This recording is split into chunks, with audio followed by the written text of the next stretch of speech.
Salam alaikum, Azul, bonsoir. Quelqu'un m'a reproché de dire et de répéter que nos hôpitaux sont sinistrés en ces temps de crise sanitaire, qu'il n'y a plus d'État, que les Algériens sont livrés à eux-mêmes et qu'ils n'ont plus d'autre choix que de tenter de s'organiser eux-mêmes, chacun comme il peut, chacun à son niveau, pour parer au plus pressé, au plus urgent, et tenter d'activer de petites solidarités locales qui, au niveau de son quartier, qui, de son village, pour essayer d'aller vers plus large, pour essayer de pallier à l'absence de ces pouvoirs publics, pour essayer de venir en aide à des populations en détresse. Oui, ce monsieur m'a donc vertement chapitré pour avoir osé dire qu'il n'y a plus d'État dans ce pays, si tant est qu'il ait réellement existé un jour. Un État digne de ce nom, un État vertueux, un État légitime, un État utile. Alors, je pose la question, mes chers amis, à vous. Est-ce qu'il y a un véritable pouvoir dans ce pays, hormis celui du pillage, de la corruption, de la répression, de l'enlèvement, de la torture, du mensonge? Je vous pose la question. Est-ce que ce pouvoir a été porté à la tête de ce pays par des élections sincères? Je vous pose la question. Ne s'est-il pas imposé aux Algériens par la violence, la subversion, le mensonge, la fraude électorale? Je vous pose la question.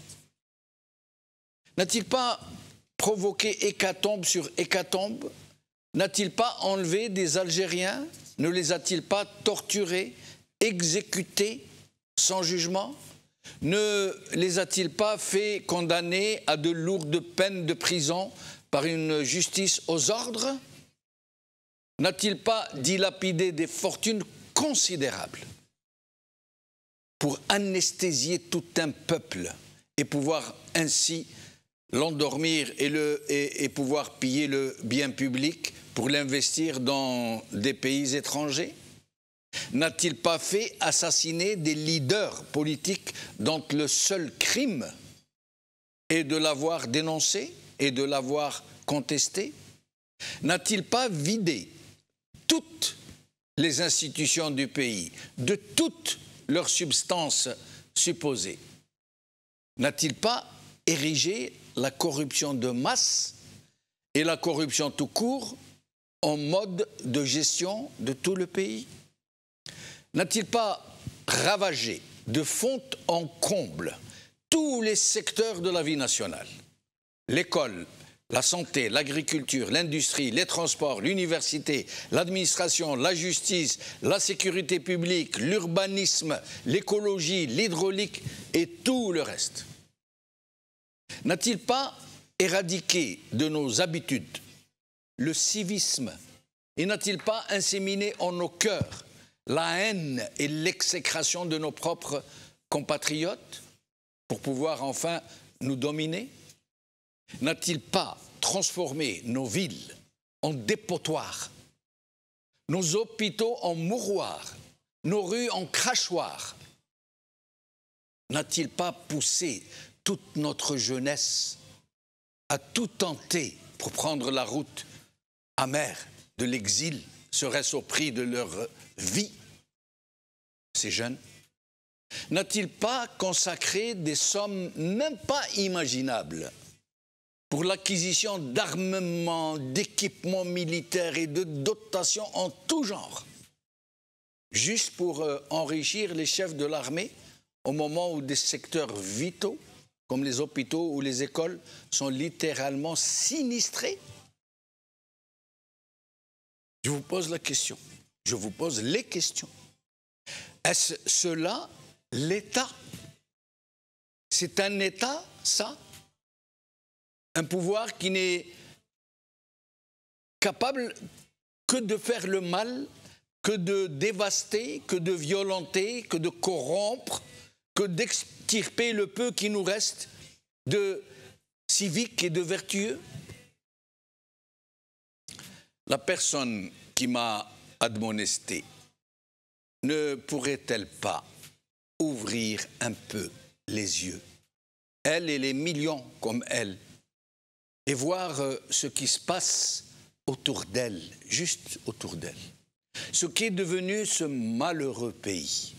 Ne voit-elle pas cette personne et les millions d'autres personnes comme elle, en ces temps de pandémie, que les gens meurent faute de prise en charge appropriée?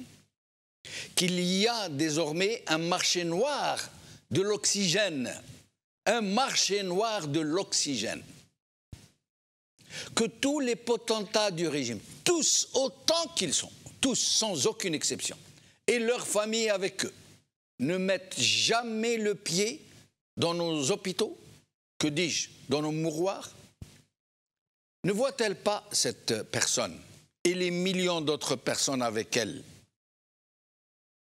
que quiconque ne peut se débrouiller tout seul? Personne aujourd'hui ne peut se débrouiller tout seul s'il n'a pas de piston.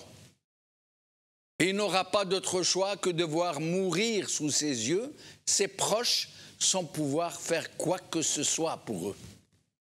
Comme ce médecin, un exemple vivant, un médecin qui, tout médecin qu'il est, n'a pu trouver de l'oxygène pour sa mère et sa sœur, et qu'il les a vus mourir sous ses yeux.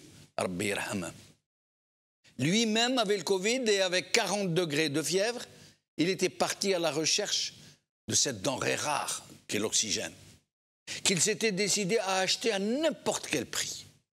Mais en vain. Quand il en a enfin trouvé, c'était trop tard. Sa sœur et sa mère sont décédées, sont mortes sous ses yeux, par faute de pouvoir respirer. Alors mettez-vous un peu à la place de ce médecin. Et il est où cet État? Il est où?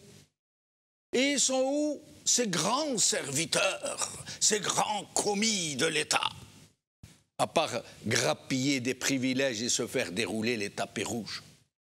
Et pourquoi? Et là aussi je vous pose la question et je vous demande d'y réfléchir, faute de pouvoir y répondre. Et pourquoi le budget de l'armée est-il au moins 4 fois plus important que celui de la santé? Alors que l'armée n'est pas en guerre, et que c'est le secteur de la santé qui est en guerre, et qu'il perd au combat, le combat contre le virus, des centaines parmi ses propres membres, les médecins et le personnel paramédical. Le simple bon sens voudrait que les budgets soient inversés et que celui de l'armée devienne celui de la santé. Mais ce serait priver beaucoup de gens de faramineuses commissions, n'est-ce pas, et avantages en tout genre. Alors, vraiment, il est où cet État? N'avons-nous pas plutôt affaire à une vraie mafiocratie, incapable de se protéger elle-même de l'espionnage des voisins ou des autres dans cette affaire de Pegasus? Mafiocratie dont les services secrets passent leur temps à torturer les civils, à pénétrer dans les réseaux sociaux pour semer la zizanie, la subversion et la haine, à arrêter les gens à tout bout de champ, alors qu'elle n'est pas capable de protéger les téléphones de ses propres généraux. Les Algériens sont réellement seuls, terriblement seuls, face à une terrifiante adversité et face à des échéances dont ils n'imaginent même pas la terrifiante réalité. Et le pire est que la propagande du régime a fait son œuvre, puisque la pandémie du syndrome de Stockholm a affecté des millions de nos compatriotes, malheureusement, qui boivent les paroles de ce régime et qui continuent de croire en lui, malgré ses outrageuses turpitudes. Mais tant va la cruche à l'eau. في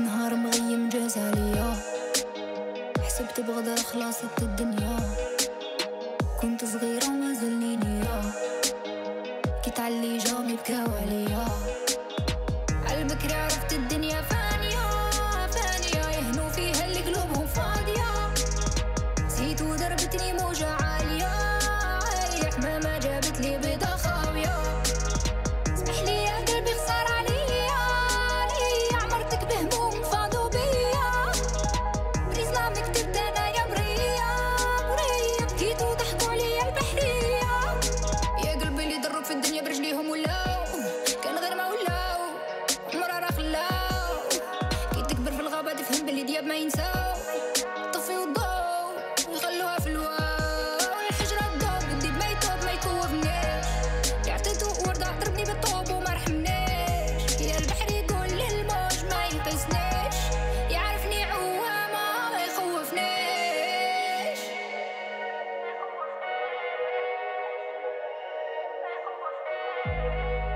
اسمحلي يا قلبي خسار عليا عليا، عمرتك بهموم فاضوا بيا، بريزلام كتبت انا يا برية برية، بكيت وضحكوا عليا البحرية، كحالت القلوب وكتر الكدوب، بان اللي مخبي وبانوا العيوب، انا في بالي يا البحر نية صدقت لي، كنت صغيرة طقت الدنيا